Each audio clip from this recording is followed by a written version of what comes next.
In this presentation, I lay down a challenge and ask, can quality once again be the first priority and drive competitive advantage?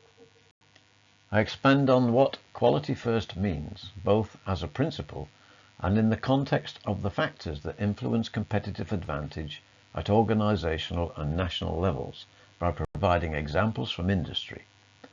I also provide the rationale behind its inclusion as a principle in the CQI's submission to BSI for the next revision of ISO 9000. While ISO 9001-2015 was under development, I initiated a discussion on CQI LinkedIn group asking the question, should quality once again be the first priority? It generated 172 comments over 3 months and attracted 17 participants. Not a large number, I know, and in common with most discussions of this nature, it degenerated into point scoring, but it did reveal some interesting beliefs. Of the 17 participants, 12 were for the motion, and their arguments can be summarized as follows. Companies have little choice other than to get quality right. Quality is the only thing an organization needs to do. Yes, if we're talking about Big Q, quality first, yes, of course. Ford made quality job number one, and putting quality first sustains delivery of business results. These responses are perhaps more typical of quality professionals, but they do reflect different perceptions of quality which are by no means uniform and which I will address later. 5 of the 17 were against the motion, and their arguments can be summarized as follows. Profit comes first. Safety comes first. Neither comes first. There has to be a balance. Quality has never been first. Putting quality first could be damaging. Putting quality first is conceptually flawed. I must admit to being quite startled by these opinions, particularly as they emanated from quality professionals. And my first reaction was to claim that they had misunderstood the question. Over the next 3 months, I tried to get them to understand what was meant by quality first. To me, they appeared to have a rather narrow perception of the term quality itself. This is a common flaw in these types of discussions. Some people enter the discussion with an open mind and are prepared to be persuaded, but others, having declared their position, rarely change it in spite of persuasive arguments to the contrary. These opinions appear to divide into 5 issues. There is no doubt we need to resolve the misconceptions surrounding the meaning of the term quality. There is mention of Big Q, which refers to quality in the wider context of a social system rather than being limited to the intended product and the processes that produce it. There are issues around the notion of quality and profit, but we need to put both of these in context. There is mention of there having to be a balance, and thus we need to look at what is being balanced and whether it is sensible to treat quality like this. Lastly, there is doubt that quality ever has been first, and confusion over what putting quality first means. So let's look at what we mean by quality, a topic that never ceases to disappear from any discussions in this field. Quality is defined in ISO 9000 as the degree to which a set of inherent characteristics of an object fulfills requirements. I emphasize that it is a set of characteristics, as many appear to use the term as though it is a single characteristic. We can represent this on a simple graph with time on the horizontal axis and standard on the vertical axis. If we acknowledge that standards change over time as people's needs change, then we can draw a line representing changing needs. Performance will either match the rate of change in standards or fall short of it. Thus, when achieved performance coincides with the desired standard, always is within a zone of acceptability, we can say that we have satisfactory quality. If performance exceeds the standard expected, then we can say that this is superior quality. And if performance drops below the standard expected, then we would say this was inferior quality. On this basis, quality can be expressed as the gap between achievement and expectation. and can thus apply to anything where there is an expectation that should be met.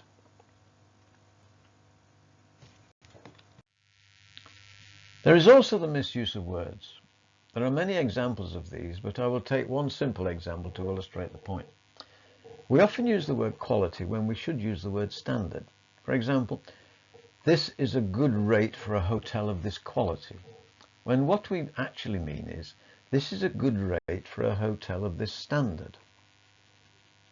We can't judge its quality until we've experienced it, but we can read of the standards they have set themselves and judge their acceptability. There is often a perception that quality is different to safety and reliability. What people are doing here is treating quality as a characteristic, when it's an aggregate of characteristics of an entity. It is not a single characteristic. A quality characteristic is a permanent distinguishing feature related to a requirement or expectation. Thus, safety and reliability are quality characteristics of a product, process, or system. They are critical to the customer and therefore would be translated into measurable critical to quality characteristics and will probably be put first or made a priority. But this does not mean that safety is more important than quality. Neither does it mean that pursuing a quality first principle is dangerous or damaging because it ignores safety. If you are putting quality first, you will be putting safety first if safety was one of the requirements that the product, process, or system has to fulfill, and it was more critical than any other characteristic. There is often a perception that the quality of an object is judged by its price, or whether it was delivered on time. Price and delivery are assigned characteristics and are not a permanent feature, because price and delivery can vary without affecting the inherent characteristics of the object. Rolls-Royce proclaim with respect to their new Phantom motor car, after the price is forgotten, quality endures, thus illustrating the permanence of quality. We often use the acronym QCD, Quality, Cost and Delivery, but there is an assumption that reference to quality here only refers to the product or service and not to the price and delivery, so perhaps it should be PCD, or Product, Cost and Delivery. But if you're buying product, you would probably want the product, its cost and its delivery to meet your expectations.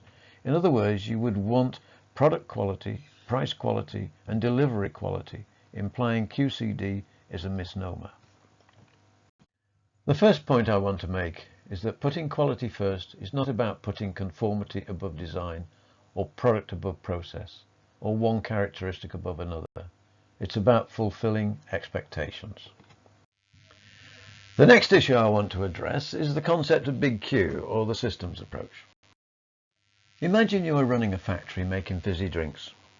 If we look at the supply and demand cycle, we start by shipping product to the warehouse, from where they are distributed to retailers, where customers make their purchases. If the consumers like the product, they will buy more, thus increasing sales and consequently increasing demand through the supply chain back to the manufacturer. This is what we call a reinforcing loop. The increasing demand causes increase in production, and it is focused on little q, the quality of the product, but its sustainability is conditional on other factors. The continued success of this cycle depends upon the quality of the service provided by the retailer, the quality of marketing that makes the consumer aware of the product and its benefits, the quality of its distribution, which ensures the right product is received in the right condition, and last but not least, the quality of the product which delivers the expected benefits to the consumer. Get all these right and profit will rise. But note that profit is a consequence, an outcome, rather than a driver. When the profit generated reaches that required, repaying the investment in plant and machinery and rewarding those who risk their capital, we can say that the quality of the profit is at a satisfactory level. To sustain this cycle, the quality of the alliances with suppliers and partners also needs to be at a satisfactory level. But we are still not embracing Big Q, or the whole system, as there are other consequences for the environment, employees and the consumer. As demand increases, so the environment is polluted by increasing energy consumption and emissions from manufacturing processes, and thus the quality of the process becomes unsatisfactory. Increasing sugar consumption leads to increasing body weight, which leads to an increasing health risk. And with the desire for fizzy drinks unabated, the cycle continues and the quality of life is put at risk. Increasing demand also requires employees to work harder and longer and put stress on the workforce, resulting in lower quality of employment.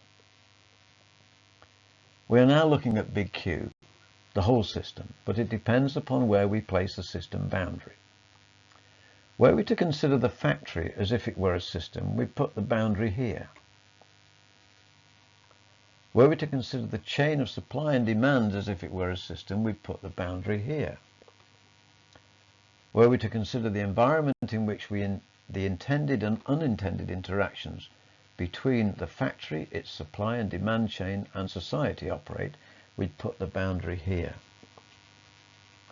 The net effect of all these interactions is that the quality of the system is lower than that which society can tolerate, and something has to change.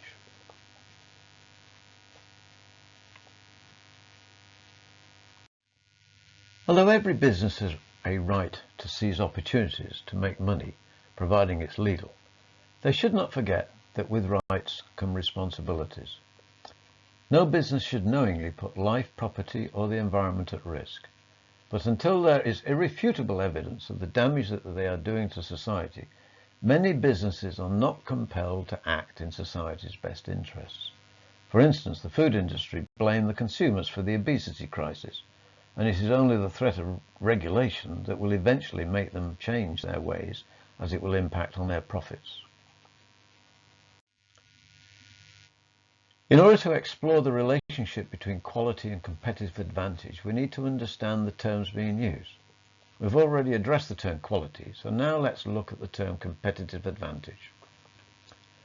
Competitive advantage occurs when an organization acquires or develops an attribute or combination of attributes that allows it to outperform its competitors. It is reasonable to assume that it must be to competitive advantage if the education system turns out people in sufficient numbers who are useful to industry, and thus the quality of education needs to be a priority. It must be to competitive advantage if the infrastructure provides rapid access to major air, sea and rail terminals and provides high-speed broadband and cheap, reliable energy supply, and thus the quality of infrastructure needs to be a priority. It must be to competitive advantage if the people engaged in generating the nation's wealth are fit and healthy and not leading a lifestyle that puts their health at risk, and thus the quality of personal fitness needs to be a priority. It must also be to competitive advantage if there is domestic rivalry where competition drives up standards and drives down prices, and cartels are discouraged, and thus the quality of competition needs to be a priority. It must be to competitive advantage if there is cooperation between industry and universities on research and innovation, and thus the quality of research needs to be a priority. And finally, it must be to competitive advantage if the traditional culture teaches hard work, values education, respect for authority and its national heroes, includes entrepreneurial and industrial leaders rather than celebrities, and thus the quality of the national culture needs to be a priority. As most of these factors are within the power of government to influence, it is perhaps the quality of government that is key to our success.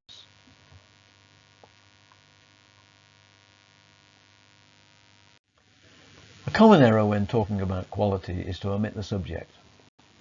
Certainly in the quality profession, when people talk about quality, they are more than likely referring to the quality of product or service. But there are many things the quality of which we might be interested in, as we have seen so far. There is the quality of the goods, services, process, system, profit, alliances, employment, life, marketing, education, personal fitness, competition, research, culture, government, and so on. What we seem to be talking about is the quality of work. And not only work, but actions and decisions. And at the most fundamental level, it is the quality of behavior that governs everything we do. It is therefore important that we always seek to ascertain the object that is the subject of any discussion about quality, because the word quality is meaningless without association with an object. The second point I want to make is that within any given system there are many variables. Prioritizing the quality of any one variable to the detriment of the others may lead to undesirable consequences, rendering the system outcomes unsustainable and a potential threat to society.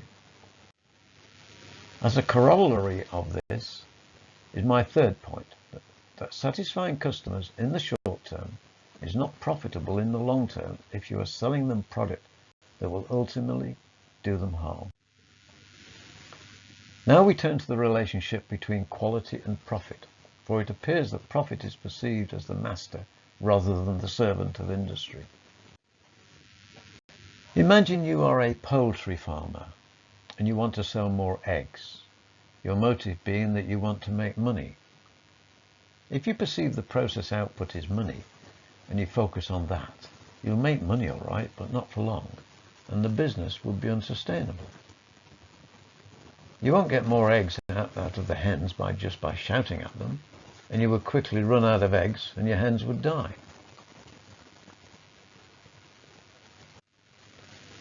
If you perceive the output as being class 1 eggs rather than money, and you focus on feeding the hens, the process, using some of the money you make to improve the process to consistently produce class 1 eggs, you will find that the profits rise sufficient to purchase more hens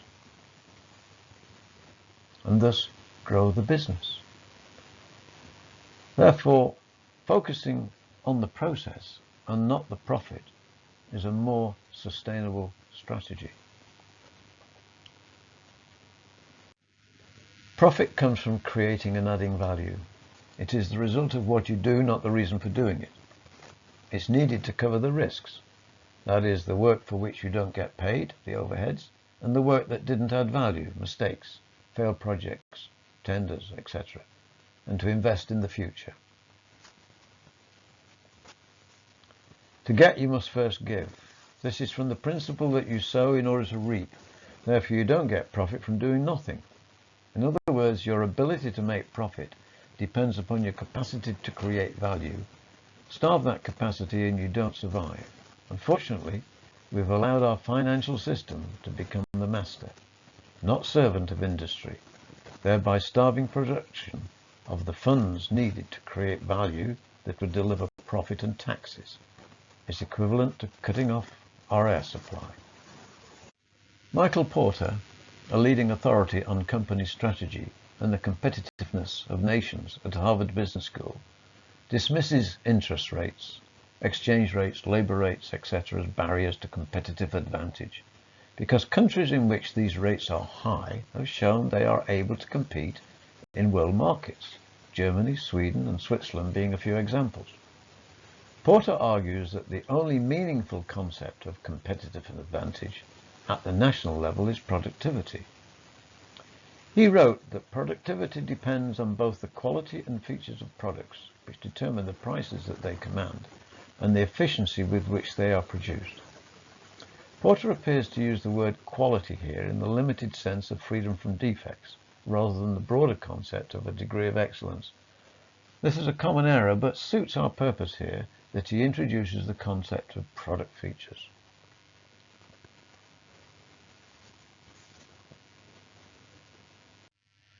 What we find in general is that in the pursuit of profit, managers become preoccupied with costs.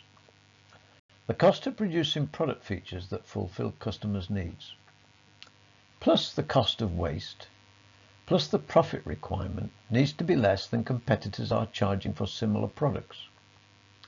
If the total is greater than competitors' prices, the product needs to be superior to win sales. However, with a high cost of waste, sales will fall. And consequently, profits will also fall, such that there are insufficient funds to use on marketing and process improvement. Management struggle to keep the business going, and alliances suffer. A common remedy is to cut costs to bring the equation into balance by removing what are perceived to be non-value adding activities. This often leads to a rise in the cost of waste, when the impact of cutting out activities that were designed to prevent failures eventually bites. The profit margin is also reduced to better competitor prices. Sales might improve, but as product quality has not improved, the increase is not sustainable. A better approach that will lead to sustained success is to engage in a company-wide quality improvement program that gives the organization a competitive advantage. This program focuses on waste reduction by making process quality a priority. It also reduces product features by making design quality a priority. For example, Japan overtook the USA in fax machines by reducing the product features to the most basic. It also improves employee health and fitness by making personnel quality a priority. Fit people have less time off, and thus productivity and business continuity is enhanced. It also improves the integrity of marketing by making marketing quality a priority. And it refocuses management's attention on quality, i.e., what brings in and sustains revenue and not profit, by making the quality of management a priority. Now I would like to address the issue of balancing competing priorities. It is from an analysis of stakeholder needs relative to the mission of the organization that the organization's objectives are derived. This will result in objectives for satisfying customers, investors, employees, suppliers, and society. Put like this, the task appears rather daunting as the management asks themselves, how can we fulfill all requirements and stay in business? When we talk of balancing objectives, it appears as though we are adjusting objectives so that we can meet them all, but this can mean different things to different people. For example, there is a reliability issue with one of our products, but it's not serious. We could save money by putting it off until next year, which translates into let our customers find the faults. By delaying payment of supplier invoices, we could improve cash flow until they threaten legal proceedings. We could delay awarding our employees a pay rise until next year and only pay those we want to keep if they hand in their notice. We could save money by not complying with certain regulations until we're compelled to do so. We could also pay a smaller dividend this year to enable us to give a bonus to our hard-working directors. This is one way of balancing objectives. We can approach the question in a different way, by asking who we actually work for. In reality, all organizations work for their customers, for without customers, none of the other stakeholders exist for very long. Without a revenue stream, there's no money to pay dividends, employees and suppliers, or meet the regulations imposed by society. It follows, therefore, that the needs of customers should be considered as objectives to achieve. And the needs of the other stakeholders should be considered to be requirements that constrain how the customer needs will be satisfied. Thus, the objective is to satisfy customers in a way that satisfies employees, suppliers, investors, and society.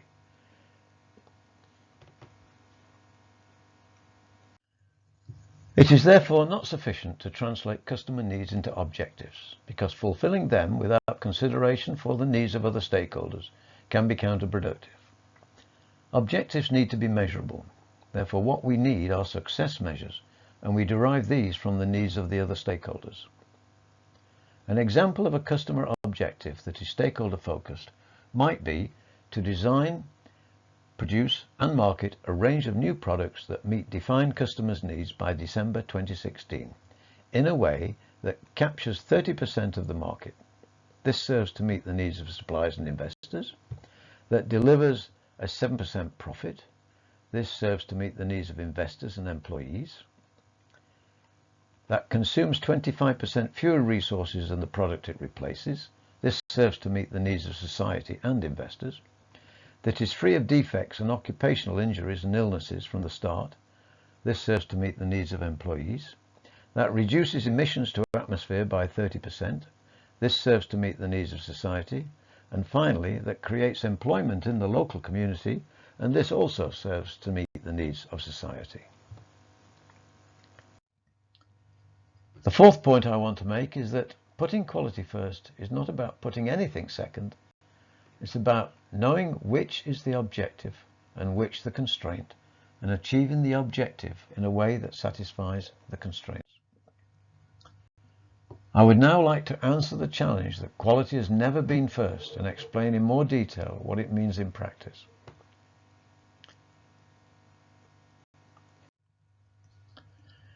We have known for a long time that the reputation of an organization stands on its approach to quality, and that reputations are hard to win and easy to lose. If the business has a reputation for providing fault-free products that possess the features customers want, it is likely to become a world leader. If the business has a reputation for providing products that possess most of the features customers want, but which might be faulty, it is likely to become an average player in the market, being lower or higher in the rating depending on the level of customer complaints it receives. If the business has a reputation for providing faulty products that don't possess the features customers want, but appear as if they do, it is likely to become notorious for being a road trader. So which of these do we want to emulate? In 1919, Robert Bosch declared that it has always been an unbearable thought to me that someone should inspect one of my products and find it inferior. I have therefore always tried to ensure that only such work goes out as it's superior in all respects. For Henry Ford in 1910, quality was the #1 priority in manufacturing his cars. He felt that if one of his cars broke down on a customer, that he was personally to blame. He said it was our duty to see that his machine was put into shape again at the earliest possible moment. 8 years later, Ford declares as one of its guiding principles in Q101 that quality comes first. To achieve customer satisfaction, the quality of our products and services must be our #1 priority. In 1925, Alfred P. Sloan, VP of General Motors, declared that we have elected as a large corporation to build quality products sold at fair prices. However, we must admit that such a policy throws the added responsibility upon our sales departments to get the cost of quality plus a profit on quality. What he meant by cost of quality was that he expected the salesman to recover the cost of producing the goods plus a profit by the price they charge for them.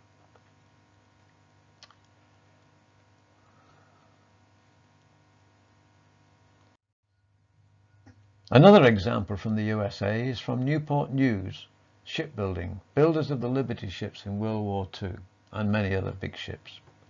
Their motto was, "We will build good ships here, at a profit if we can, at a loss if we must, but always good ships."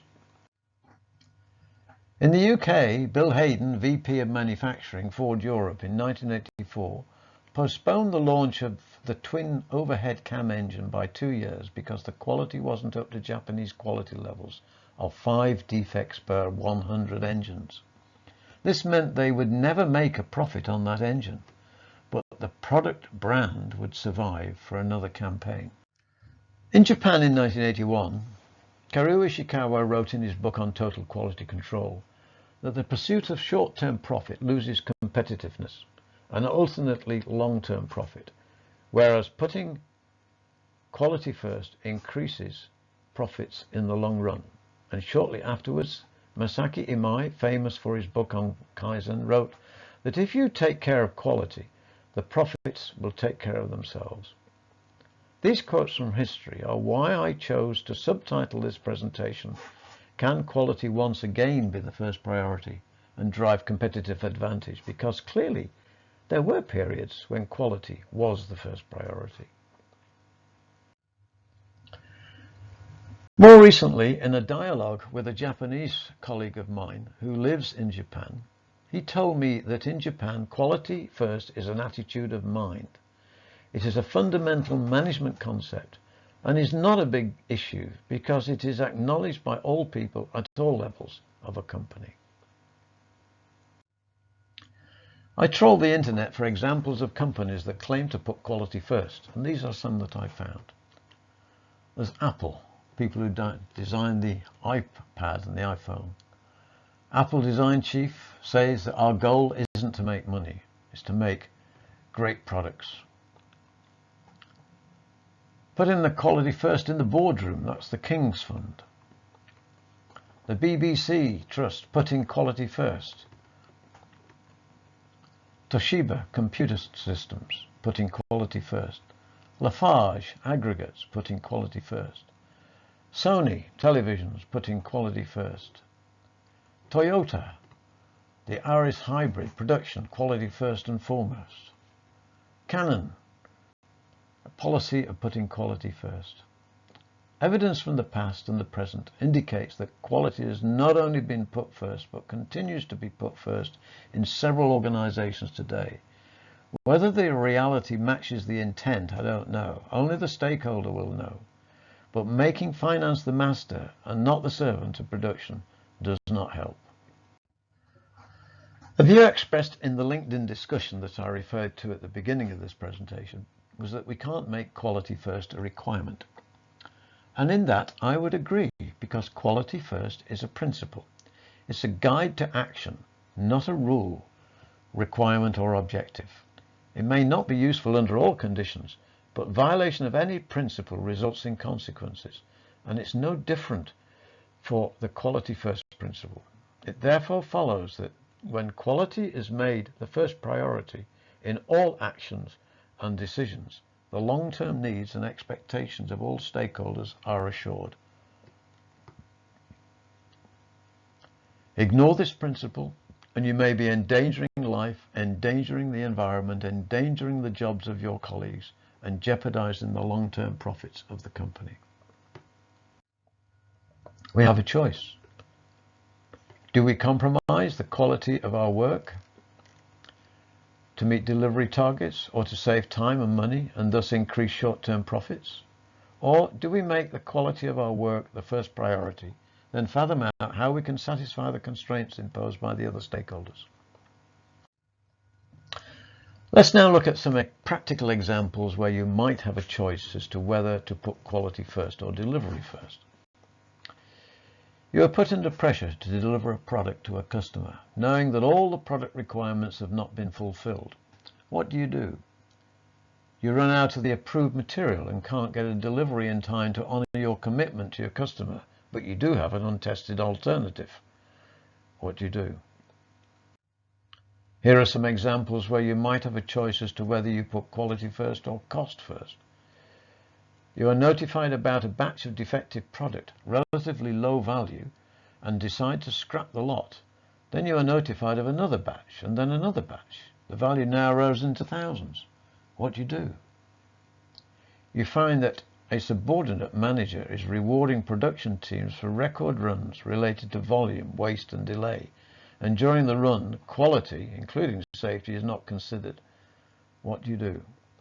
These are questions to test your resolve as to whether you're really serious about quality or put other considerations first. Perhaps they should feature in the examinations of those entering management. The fifth point I want to make is that making quality the first priority is about a way of thinking. It's a principle that one can choose to adopt, but ignoring it when making choices may have undesirable consequences.